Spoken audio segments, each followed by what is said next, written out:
പല ബുദ്ധിമുട്ടുകളും രോഗങ്ങളായിട്ട്, മാനസിക പ്രശ്നങ്ങളായിട്ട് നമ്മിൽ മിക്കവാറും ആളുകൾക്കൊക്കെ ഉണ്ടായതാണ്, ഉണ്ടായിക്കൊണ്ടിരിക്കുന്നതാണ്. എന്തുകൊണ്ടാണ് നമുക്ക് രോഗങ്ങൾ ഉണ്ടാകുന്നത്? അതിൻ്റെ അടിസ്ഥാന കാരണം എന്താണ്? അല്ലാഹു സുബ്ഹാനഹു വ തആലയുടെ മുൻകൂട്ടിയുള്ള ഖലാ ഖദർ മൂലമാണ് അവകളൊക്കെ ഉണ്ടാകുന്നത്.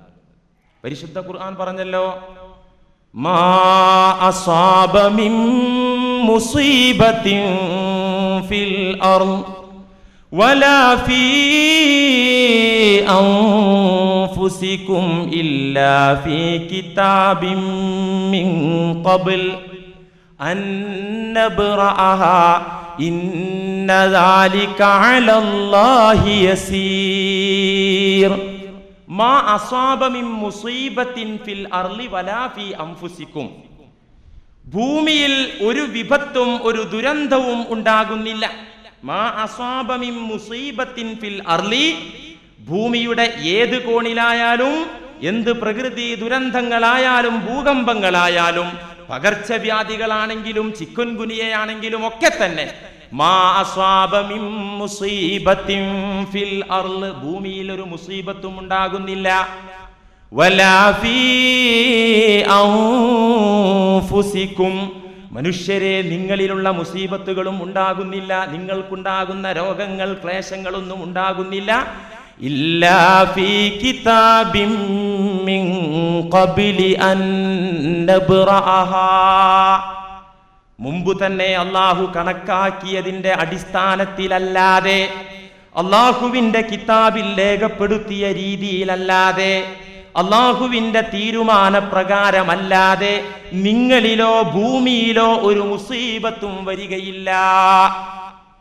എന്തിനാണ് നാം ഇത് പറഞ്ഞു തരുന്നത് എന്നും അല്ലാഹ് പഠിപ്പിച്ചു. എന്തിനാ അത് പറഞ്ഞു തരുന്നത് അറിയോ? ഇതൊക്കെ അള്ളാന്റെ വിധിയാണ്. എല്ലാ മുസീബത്തിന്റെയും പിന്നിൽ അള്ളാഹുവിന്റെ ഖദർ ഖലാ ആണെന്ന് പറഞ്ഞു തരുന്നത് എന്തിനാ? ലികൈലാ തഅസൂ അലാ മാ ഫാതകും വലാ തഫ്റഹൂ ബിമാ ആതാകും. നിങ്ങൾക്ക് നഷ്ടപ്പെട്ടതിൽ നിങ്ങൾ ദുഃഖിക്കാതിരിക്കാൻ വേണ്ടിയാണ്. ലികൈലാ തഅസൂ അലാ മാ ഫാതകും, കിട്ടാതെ പോയതിന്റെ വിഷയത്തിൽ നിങ്ങൾ ദുഃഖിക്കരുത്, നിങ്ങൾ നിരാശപ്പെടരുത്.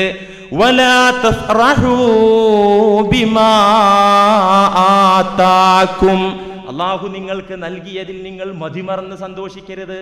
അപ്പൊ നിഅമത്തിന്റെ അനുഗ്രഹത്തിന്റെ കൂമ്പാരങ്ങൾ ഒന്നാകെ വരുമ്പോ ഇതെനിക്ക് കിട്ടിയല്ലോ എന്ന് വിചാരിച്ച് നിങ്ങൾ മതിമറന്ന് സന്തോഷിക്കരുത്. നിങ്ങൾക്ക് പലതും നഷ്ടപ്പെട്ടു പോയാൽ, നിങ്ങൾക്ക് ദുരന്തങ്ങൾ ഉണ്ടായാൽ, മാനസിക ശാരീരിക പ്രശ്നങ്ങൾ ഉണ്ടായാൽ, നിങ്ങൾ നിരാശപ്പെടരുത്, റബ്ബിനെ ഓർക്കണം.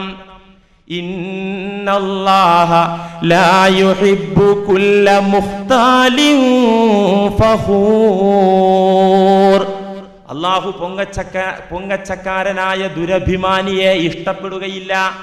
സമ്പാദ്യങ്ങൾ കിട്ടിയപ്പോ, അനുഗ്രഹം കിട്ടിയപ്പോ എന്റെ കഴിവ് കൊണ്ട് കിട്ടി എന്ന് പറയുന്നവൻ, എന്തെങ്കിലും നഷ്ടപ്പെട്ടാൽ അയ്യോ അവിടെ ഇച്ചിരി എന്റെ ശ്രദ്ധ വിട്ടുപോയി എന്ന് പറയുന്ന പൊങ്ങച്ചക്കാരെ അല്ലാഹു ഇഷ്ടപ്പെടുകയില്ല.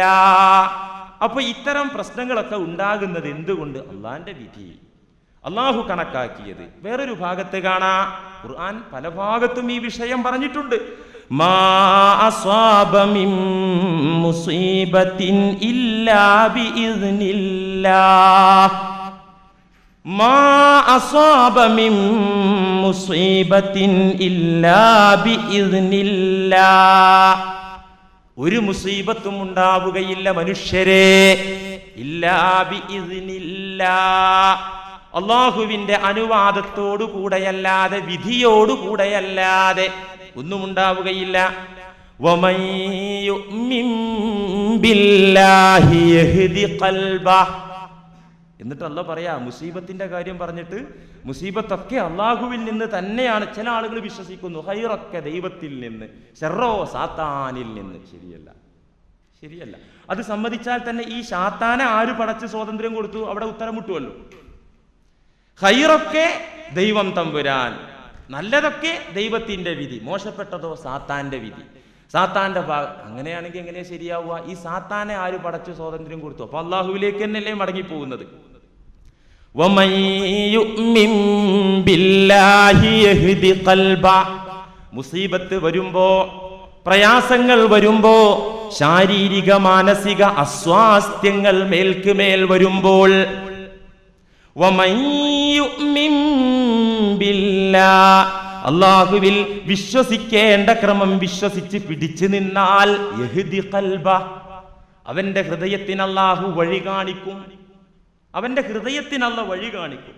അപ്പൊ അങ്ങനെ ഒരു ദുരന്തം, ഒരു പ്രതിസന്ധി, ഒരു മുസീബത്ത് വരുമ്പോ വഴിയറിയാതെ തപ്പിത്തടയേണ്ടി വരില്ല. അള്ളാഹുവിൽ വിശ്വസിച്ച ആളുകൾക്ക് യഹ്ദി ഖൽബ. പടച്ചവനെ, ഇതിനെ ചികിത്സിച്ച് തോറ്റല്ലോ, മുസീബത്തുകൾ മേൽക്കുമേൽ വരികയാണല്ലോ, പല കേന്ദ്രങ്ങളിലും പോയല്ലോ, ഇനി എവിടെ നിരക്ഷ എന്ന് അത്തരക്കാർ പറയില്ല.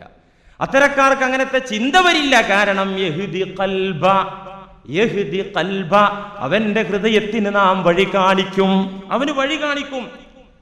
വല്ലാഹു അലീമും വല്ലാഹു ബികുല്ലി ശൈഇൻ അലീം.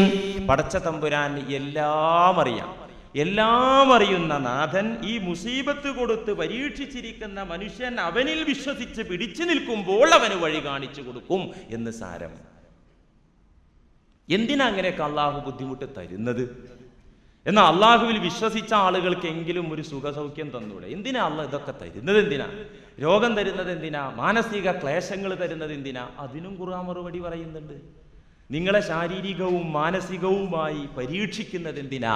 അള്ളാഹു പറയുന്നുണ്ട്, വലനബ്ലുവന്നകും ബിശൈഇൻ മിനൽ ഖൗഫി വൽ ജൂഅ് വനഖ്സിൻ മിനൽ അംവാലി വൽ അൻഫുസി വസ്സമറാത്ത് വബശ്ശിരിസ് സ്വാബിരീൻ الذين إذا أصابتهم مصيبة قالوا إنا لله وإنا إليه راجعون. ഞാൻ ഇന്ന് സംസാരിക്കുന്നത് ഖുർആൻ, ബുഖാരി, മുസ്ലിം, ഇതിനപ്പുറത്ത് ഒരു ഹദീസിന്റെ ഗ്രന്ഥത്തിനും ഒരു പണ്ഡിതന്റെ വാക്കും പോകുന്നില്ല. അത് മാത്രം ഖുർആനും ഹദീസ് ഗ്രന്ഥങ്ങളിലെ പ്രാമാണിക ഗ്രന്ഥങ്ങളിലെ ഉന്നത ഗ്രന്ഥങ്ങളായ ബുഖാരി, മുസ്ലിം, ഇതിനപ്പുറത്തേക്ക് പോകേണ്ട കാര്യമില്ല. അതുകൊണ്ട് നിങ്ങൾക്കെല്ലാം വിശ്വസിക്കാം, ഇത് ഇസ്ലാമിന്റെ നിയമമാണ് പറയുന്നത്. ഒരു സംഘടനയുടെ, സുന്നിയുടെ അല്ലെങ്കിൽ വേറെ ഏതെങ്കിലും അങ്ങനെയുള്ളൊരു നിയമമല്ല, ഇസ്ലാമിന്റെ നിയമം പറയുന്നത്. ഇത് സുന്നി പള്ളിയല്ലേ, അവിടെ സുന്നി ആദർശല്ലേ പ്രശ്നം? അങ്ങനൊന്നുമില്ല, ഇസ്ലാമിന്റെ വിഷയം. ഇത് മുസ്ലിമാണോ നിങ്ങൾ അംഗീകരിച്ചേ പറ്റൂ. എന്തിനാണ് അല്ലാഹു സുബ്ഹാനഹു വ തആല നിങ്ങൾക്ക് രോഗങ്ങൾ തന്നത്? വലനബ്ലുവന്നകും ബിശൈഇൻ മിനൽ ഖൗഫി വൽ ജൂഅ്, നിശ്ചയം നാം നിങ്ങളെ പരീക്ഷിക്കുക തന്നെ ചെയ്യും. അല്ലാഹു പറയുകയാണ്, ബിശൈഇൻ മിനൽ ഖൗഫി വൽ ജൂഅ്, നിങ്ങൾക്ക് ആശങ്കകൾ നിങ്ങളുടെ മനസ്സിലേക്ക് ഇട്ടു തന്നുകൊണ്ട്, നിങ്ങളെ പേടിപ്പിച്ചുകൊണ്ട്, വൽ ജൂഅ്, പലരെയും പട്ടിണിക്കിട്ടുകൊണ്ട്, സാമ്പത്തിക ക്ലേശങ്ങളിൽ അകപ്പെടുത്തിക്കൊണ്ട് നിങ്ങളിൽ പലരെയും നാം പരീക്ഷിക്കുക തന്നെ ചെയ്യും. മാത്രമല്ല, വനഖ്സിൻ മിനൽ അംവാലി വൽ അൻഫുസി വസ്സമറാത്ത്, ധനം കുറച്ചുകൊണ്ട് പരീക്ഷിക്കും. നിങ്ങളിൽ അംഗങ്ങളെ ഇല്ലാതെ ആൾനാശമുണ്ടാക്കിക്കൊണ്ട്, വനഖ്സിൻ മിനൽ അംവാലി വൽ അൻഫുസ്, ആൾനാശമുണ്ടാക്കിക്കൊണ്ട്, നിങ്ങളിൽ ചിലരെ അപകടങ്ങളിൽ പെടുത്തിക്കൊണ്ട്, പെട്ടെന്ന് മരിപ്പിച്ചുകൊണ്ട്, വസ്സമറാത്ത്, നിങ്ങളുടെ വിഭവങ്ങൾ ചുരുക്കിക്കൊണ്ട്, ചുരുക്കത്തിൽ നിങ്ങളുടെ വിഭവങ്ങൾ, നിങ്ങളുടെ ഫലങ്ങൾ, കായ്ക്കനികൾ ചുരുക്കിക്കൊണ്ട്, ആൾനാശം വരുത്തിക്കൊണ്ട്, സമ്പത്ത് ചുരുക്കിക്കൊണ്ട്, നിങ്ങളെ പേടിപ്പിച്ചുകൊണ്ട്, പട്ടിണിക്കിട്ടുകൊണ്ടൊക്കെ, നബ്ലുവന്നകും, നിങ്ങളെ നാം പരീക്ഷിക്കും. എന്നിട്ട് അല്ലാഹു പറയുന്നു, വബശ്ശിരിസ് സ്വാബിരീൻ, ക്ഷമാശീലരായ ആളുകൾക്ക് സന്തോഷ വാർത്ത അറിയിക്കൂ നബിയേ. ഇങ്ങനെയൊക്കെ പരീക്ഷിക്കുമ്പോൾ ആ പരീക്ഷണം ഏറ്റുവാങ്ങി ക്ഷമിച്ച് നിലകൊള്ളുന്ന ആളുകൾക്ക് സന്തോഷ വാർത്ത അറിയിക്കൂ. ആരാണ് സ്വബറുള്ള ആളുകൾ? സ്വബറുള്ള ആളുകൾ ആരാ? അല്ലദീന, ഒരു വിഭാഗമാണ്, ഇദാ അസ്വാബത്തുഹും മുസീബ, അവർക്ക് ബുദ്ധിമുട്ടുകൾ വന്നാൽ, പ്രയാസങ്ങൾ വന്നാൽ അവർ പറയും ഇന്നാ ലില്ലാഹി വ ഇന്നാ ഇലൈഹി റാജിഊൻ. ഞങ്ങൾ അല്ലാഹുവിൽ നിന്ന് വന്നവരാണ്, ആ അല്ലാഹുവിലേക്ക് തന്നെ തിരിച്ചു പോകും. ഞങ്ങളുടെ കയ്യിലുള്ളത് എന്തും അല്ലാഹ് തന്നതാണ്, അത് അല്ലാഹുവിന് ഇഷ്ടമുള്ള സമയത്ത് തിരിച്ചു വാങ്ങും എന്നവർ പറയും. അതുകൊണ്ട് ഇത്തരത്തിലുള്ള പരീക്ഷണങ്ങളൊക്കെ നമ്മുടെ വിജയവും പരാജയവും നിർണയിക്കാനുള്ള കാര്യങ്ങളാകുന്നു. ആകത്തുക കാര്യം മനസ്സിലായില്ലേ? എന്തിനാണ്, എങ്ങനെ രോഗം വരുന്നു, അതെന്തിനാണ് തിരിഞ്ഞല്ലോ. ഇനി ഈ രോഗമുണ്ടാകുമ്പോൾ ആയത്തിൽ പറഞ്ഞതുപോലെ അതിന്റെ ബാഹ്യാർത്ഥം മനസ്സിലാക്കി ക്ഷമിച്ചങ്ങനെ ഇരിക്കുക, അത് പാടില്ല. എല്ലാ സ്ഥലത്തും പനിയാ, പനി വന്നാൽ ഉടനെ തന്നെ ആശുപത്രികളിൽ പോയിട്ട് ഇപ്പൊ ഇഞ്ചക്ഷൻ എടുക്കുക, പകർച്ചവ്യാധി ഭയന്നതുകൊണ്ട്. അതോടൊപ്പം സത്യവിശ്വാസികളായ നാം പലതും സൂക്ഷിക്കേണ്ടതുണ്ട്. ഇപ്പൊ ഈ വിഷയം സംസാരിക്കാനുള്ളത് കൊണ്ട് ഇതിലേക്ക് പ്രവേശിക്കുന്നില്ല. പരിസ്ഥിതി മലിനീകരണം, ശുദ്ധി, ഇതൊക്കെ ഇസ്ലാമിൽ വലിയൊരു കാര്യം. റോഡ് സൈഡൊക്കെ വൃത്തികേടാക്കുക, മാലിന്യങ്ങൾ, കച്ചറകൾ ജനങ്ങൾ സഞ്ചരിക്കുന്ന വഴിയിൽ നിക്ഷേപിക്കുക, ഈ സ്വഭാവമൊന്നും മുസ്ലിമിന് ഭൂഷണമല്ല. അത് അള്ളാഹു വെറുത്ത കാര്യമാണ്. അള്ളാഹു സുബ്ഹാനഹു വ തആല വിലക്കിയ കാര്യം ശുദ്ധി. ഈമാൻ, വിശ്വാസത്തിന്റെ തന്നെ പകുതി ഭാഗമാണല്ലോ വൃത്തി, ആന്തരികവും ബാഹ്യവുമായ വൃത്തി. അതുകൊണ്ട് അത് സൂക്ഷിക്കണം. ഏതായിരുന്നാലും ഇത്തരം രോഗങ്ങളും പ്രയാസങ്ങളും വരുമ്പോൾ ക്ഷമിച്ചിങ്ങനെ വീട്ടിലിരിക്കുക. ഉസ്താദ് ഇപ്പൊ പ്രസംഗിച്ചത് അങ്ങനെയാണല്ലോ, ഇതൊക്കെ അള്ളാന്റെ വിധിയാണ്. അള്ളാന്റെ വിധി ആയതുകൊണ്ടൊക്കെ ക്ഷമിച്ചിരുന്ന ബശ്ശിരി സ്വാബിരീൻ, ക്ഷമിക്കുന്ന ആളുകൾക്ക് സന്തോഷ വാർത്തയുണ്ടെന്ന് ഖുർആനിലുണ്ടല്ലോ. അതുകൊണ്ട് ക്ഷമിച്ച് വീട്ടിൽ അങ്ങനെ ഇരിക്കുക. പമ്പറനോത്തി ഉണ്ടാക്കി തരുന്ന ചെറിയ അരിയുടെ കഞ്ഞിയും കുടിച്ചിട്ട് നന്നായി ഉപ്പിട്ടിട്ട് അങ്ങനെ നീട്ടി കുടിക്കുക, അങ്ങനെ ഇരിക്കുക, അത് പറ്റൂല. നാം എന്ത് ചെയ്യണം? സബബുകളുമായി ബന്ധപ്പെടണം, നിമിത്തങ്ങളുമായി ബന്ധപ്പെടണം, സമ്പ്രദായങ്ങളുമായി ബന്ധപ്പെടണം, മാധ്യമങ്ങളുമായി ബന്ധപ്പെടണം. അള്ളാഹുവാണ് എല്ലാം വിധിക്കുന്നത് എങ്കിലും, നിങ്ങൾ ശ്രദ്ധിക്കണം, അള്ളാഹുവാണ് എല്ലാം വിധിക്കുന്നത് എങ്കിലും അള്ളാഹു ഒരു മാധ്യമങ്ങളിലൂടെയാണ് എല്ലാം വിധിക്കുന്നത്. ഇപ്പൊ മഴ നമുക്ക് തരുന്നത് ആരാ? അള്ളാഹു. വയുനസ്സിലുൽ ഗൈസ, മഴയെ വർഷിപ്പിക്കുന്നത് അള്ളാഹു ആകുന്നു. പടച്ചവനാണ് മഴ തരുന്നത്. പക്ഷേ അതിനൊരു നിമിത്തം വെക്കുന്നുണ്ട്, ഒരു സബബ് വെക്കുന്നുണ്ട്. എന്താ സബബ്? മേഘം നിമിത്തമായി മഴ തരുന്നു. ഒരു കുഞ്ഞ് നമുക്ക് സന്താനങ്ങളെ തരുന്നത് ആരാണ്? അള്ളാഹുവാണ്. അല്ലേ? അള്ളാഹു ഓശാരമായി കൊടുക്കും. യഹബു ലിമൻ യശാഉ ദുകൂർ വ ഇനാസ് എന്നൊക്കെ പറയുന്നുണ്ടല്ലോ. അള്ളാഹു ഉദ്ദേശിക്കുന്നവർക്ക് ആൺകുട്ടികളെ കൊടുക്കും, പെൺകുട്ടികളെ കൊടുക്കും. ലിമൻ യശാഉ അഖീമ, അള്ളാഹു ഉദ്ദേശിക്കുന്നവരെ വന്ധ്യരാക്കും, മക്കളെ കൊടുക്കാതിരിക്കും. ഇതൊക്കെ അള്ളാഹ് പറയുന്നതാ ഖുർആനിൽ. അപ്പൊ മക്കളെ തരുന്നത് ആരാ? അള്ളാഹു. പക്ഷേ വെറുതെ തരൂലല്ലോ, അതിനൊരു മാധ്യമമുണ്ട്. ഒരു സ്ത്രീയും പുരുഷനും ശാരീരികമായി ബന്ധപ്പെടുക എന്ന സബബിന്റെ അടിസ്ഥാനത്തിൽ, അല്ലേ? അപ്പൊ രോഗശമനം തരുന്നത് ആരാ? അല്ലാഹുമ്മ അന്തശ്ശാഫി ലാ ശിഫാഅ ഇല്ലാ ശിഫാഉക്. ഇതാണല്ലോ നമ്മുടെ വിശ്വാസം. അല്ലാഹുവേ, രോഗശമനം തരുന്നത് നീ തന്നെ, നീ അല്ലാതെ രോഗം ശമിപ്പിക്കുന്നവൻ ഇല്ല തന്നെ. ഇതാണല്ലോ വിശ്വാസികളായ നമ്മുടെ വിശ്വാസം, അല്ലേ? മുഅ്മിനുകളായ നമ്മുടെ വിശ്വാസം അതാണ്. പക്ഷേ അള്ളാഹു രോഗശമനം തരുന്നത് ഒരു മാധ്യമത്തിലൂടെയാണ്. ചികിത്സിക്കുക, മരുന്ന് കഴിക്കുക എന്ന ഉപാധിയിലൂടെ രോഗശമനം തരുന്നു. എല്ലാം അങ്ങനെയാണ്. ഇങ്ങനെ ഈ നിമിത്തങ്ങളില്ലാതെ, സബബുകളില്ലാതെ അള്ളാഹുവിന് സാധിക്കും.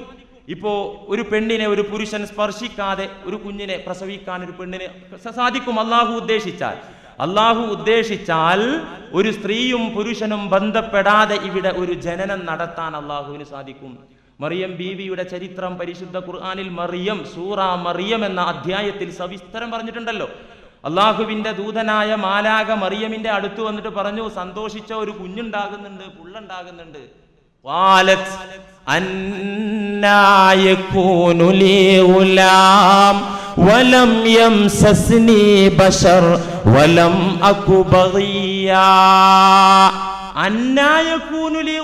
എവിടെന്നാ എനിക്ക് കുട്ടി ഉണ്ടാവുക?